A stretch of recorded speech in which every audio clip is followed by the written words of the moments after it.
Bonjour à toutes et à tous, est-ce que ça vous dirait d'avoir un résumé de 10 minutes sur l'actu autour du dev mobile? Eh bien si c'est le cas, bienvenue dans Dev Café, l'émission quotidienne que je propose dès 7h. Et au programme aujourd'hui, il y a des modifications prochainement obligatoires pour les applications Wear OS, mais aussi du CSS pour du mobile, ou enfin ChatGPT qui est désormais accessible via une API payante. Bref, j'espère que ce contenu vous plaira, et sans plus attendre, on tourne le contact de ce numéro 146.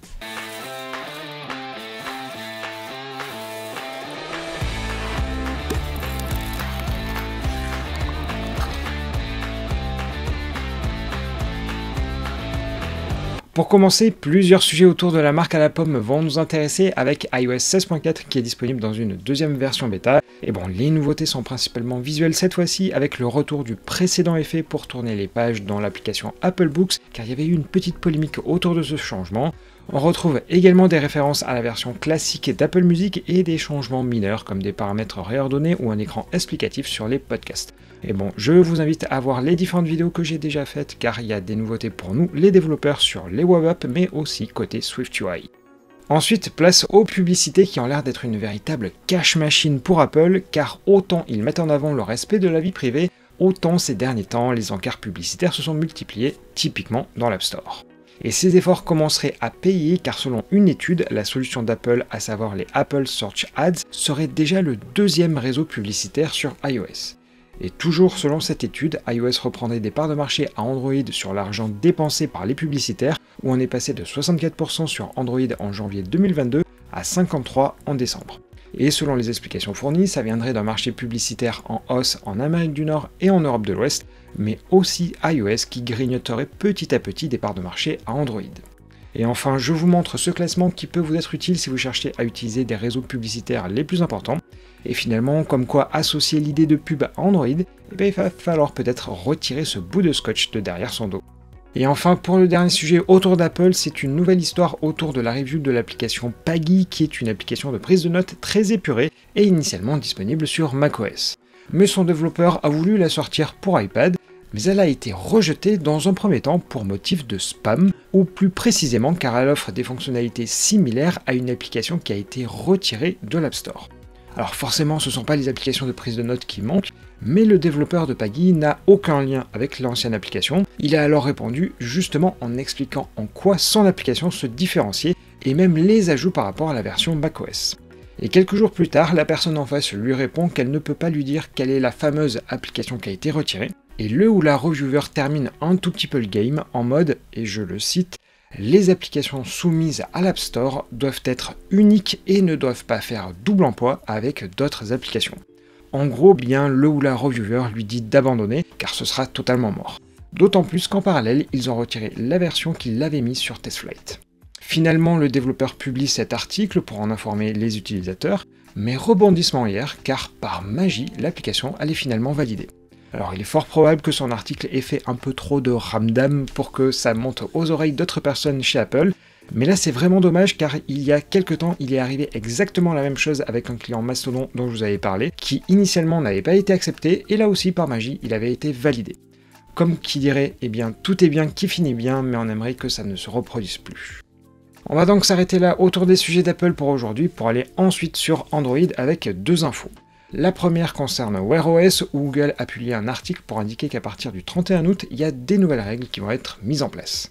Pour commencer, toutes les applis devront à minima cibler Android 11 pour être visibles sur le Google Play, mais surtout une trentaine de règles viendront s'ajouter aux 8 existantes pour cibler la partie visuelle, y compris l'accessibilité, mais aussi les fonctionnalités ou encore se conformer avec certaines conditions du Google Play. Alors je vous donne deux exemples parmi toutes ces obligations, notamment le fait que les applications doivent forcément utiliser des fonds sombres ou encore que sur les activités en cours, il faut à la fois afficher un indicateur sur les watch face et mettre à jour le chip dans la liste des applis. Bref, si vous avez une application sur Wear OS, commencez déjà à vous mettre à jour car dans 6 mois ce sera obligatoire, autant pour les mises à jour que pour les nouvelles applis. Et le dernier sujet concernant Android, c'est une API que j'ai découvert par hasard et qui en plus vient d'être mise à jour, et elle se nomme le Block Store. Alors concrètement, l'API permet de gérer les identifiants d'un utilisateur pour par exemple lorsqu'il achète un nouveau téléphone, eh bien l'application se réouvre sans avoir besoin de lui redemander ses infos. L'idée c'est qu'il est possible d'utiliser une solution de chiffrement de bout en bout avec dans l'idée non pas de stocker des ID et des mots de passe, mais simplement des tokens, et ce sera ensuite à vous de faire le matching avec votre serveur. Bref, c'est intéressant car vous n'avez pas grand chose à faire, mais tout de même il y a une petite astérisque parce que si vous voulez le chiffrement de bout en bout, il faudra à minima être sur Android 9. Et voilà pour les sujets autour d'iOS et d'Android pour aujourd'hui, mais avant de passer à la suite, place aux actus en bref. Pour commencer, encore et toujours hélas, des mauvaises nouvelles avec le licenciement de 8% de la masse salariale d'Eventbrite afin de réduire les coûts dans un contexte économique qui serait défavorable selon le dirigeant. En parallèle, des employés situés en Argentine et aux États-Unis seront relocalisés en Espagne et en Inde. Sur un sujet totalement différent, la présidente de la CNIL était interviewée dans le Figaro hier. Elle a confirmé que des solutions de vérification de l'âge des internautes pour accéder aux sites pornographiques pouvaient bien être implémentées. D'ailleurs, la CNIL n'est pas opposée au recours à l'estimation de l'âge grâce à l'analyse des traits du visage. Sur un sujet encore différent, les SDK de Firebase ont été mis à jour sur iOS. On note des changements sur la partie Crashlytics afin d'activer de futures fonctionnalités pour obtenir des informations supplémentaires sur les sessions de crash. D'autres modifications concernent aussi la partie Analytics ou encore le Performance Monitoring. Et pour finir, c'est une découverte, disons, assez particulière d'un utilisateur de l'application météo de l'iPhone, car comme vous pouvez le voir en Autriche, une ville a un nom assez particulier. Mais en réalité, ce n'est pas si faux, car la ville a été renommée en 2020 en Fugging, justement à cause de cette notoriété plus ou moins voulue. On peut néanmoins remercier Apple de nous permettre ce genre de découverte. On reprend avec deux sujets autour de frameworks ou d'outils pour concevoir des applications mobiles, et on commence par la techno MCSS, qui, comme son abréviation peut le laisser présager, se veut être le CSS du mobile. Mais attention, il n'y a aucune techno web derrière, parce que c'est bien du code en Swift côté iOS et du Java pour ce qui est d'Android. Dans l'idée, il s'agit bien de l'équivalent du CSS, car vous allez concevoir de manière classique vos vues dans vos fichiers XIB ou XML, et une fois que le layout est affiché à l'écran, vous pouvez venir appliquer un style grâce au MCSS. Côté création, vous pouvez adresser vos propriétés soit par classe, soit par l'ID d'une vue, et le mécanisme a l'avantage de pouvoir être multiplateforme, à condition bien sûr de partager les mêmes noms de classe et les mêmes noms d'ID. Malheureusement, j'ai quand même quelques doutes sur la viabilité du produit, car avant de pouvoir l'utiliser, il faut prendre une licence qui coûte tout de même 100$ par an pour une seule application. N'hésitez quand même pas à me dire ce que vous en pensez dans les commentaires, mais honnêtement, avec une telle barrière à l'entrée, je vois pas quel pourrait en être le succès. Et pour l'autre sujet cross-platform du jour, c'est une petite info autour de Tori qui, pour rappel, c'est l'outil cross-platform qui veut s'imposer comme le successeur d'Electron.js, voire même un peu plus avec la partie mobile. Mais bon, sur cette dernière, c'est une version alpha qui est disponible depuis le mois de décembre, mais il y a encore beaucoup de travail avant de rendre son installation bien moins complexe.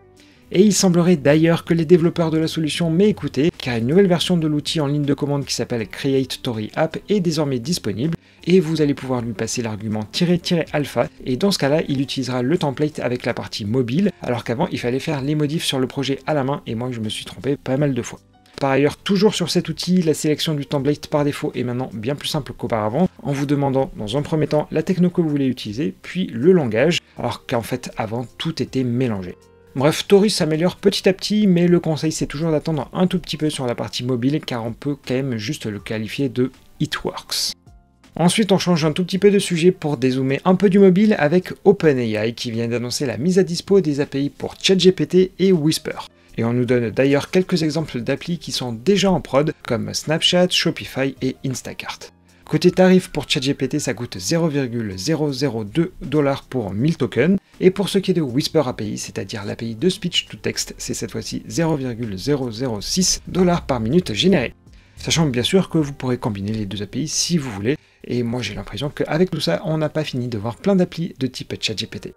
Et enfin, le dernier sujet tourne autour du Mobile World Congress qui a lieu en ce moment et jusqu'à la fin de la semaine à Barcelone. Alors comme vous le savez, depuis quelques années, les fabricants et les opérateurs se mettent petit à petit à l'eSIM pour des questions pratiques, mais disons que pour les fabricants de téléphones, c'est aussi une opportunité pour essayer de réduire la taille des composants. Mais toutefois, cette eSIM, elle prend encore de la place dans les téléphones, et voici qu'on parle déjà du successeur, à savoir non plus la eSIM, mais la eSIM en bon français. Dans l'idée, aujourd'hui, la eSIM, elle est intégrée avec un composant matériel dédié, alors que la eSIM, ce sera une Integrated SIM, c'est-à-dire qu'elle sera directement liée au SoC, c'est-à-dire la puce qui contient notamment le processeur. Alors Qualcomm est déjà sur le dossier et l'alliance GSM en a même certifié l'utilisation sur le Snapdragon 8 Gen 2 qu'on retrouve notamment sur les derniers Galaxy S23 et le OnePlus 11. Et pour conclure, il n'y aurait que des avantages à basculer vers ce système car la eSIM elle serait 98% plus petite qu'une eSIM, 50% moins chère et consommerait jusqu'à 70% moins. Comme qui dirait que demande le peuple, mais encore faut-il que les opérateurs jouent le jeu parce qu'aujourd'hui ils facturent 10 € pour l'envoi des SIM et ils doivent quand même marger confortablement, donc à voir si ça prendra ou pas. Et c'est donc sur ce dernier sujet qu'on va s'arrêter là pour aujourd'hui, j'espère en tout cas que ce 146e numéro vous aura plu, auquel cas n'oubliez pas le petit merci virtuel en forme de pouce vers le haut, et de mon côté, eh bien, je vous donne rendez-vous demain, même heure et même endroit pour le dernier épisode de la semaine. A bientôt.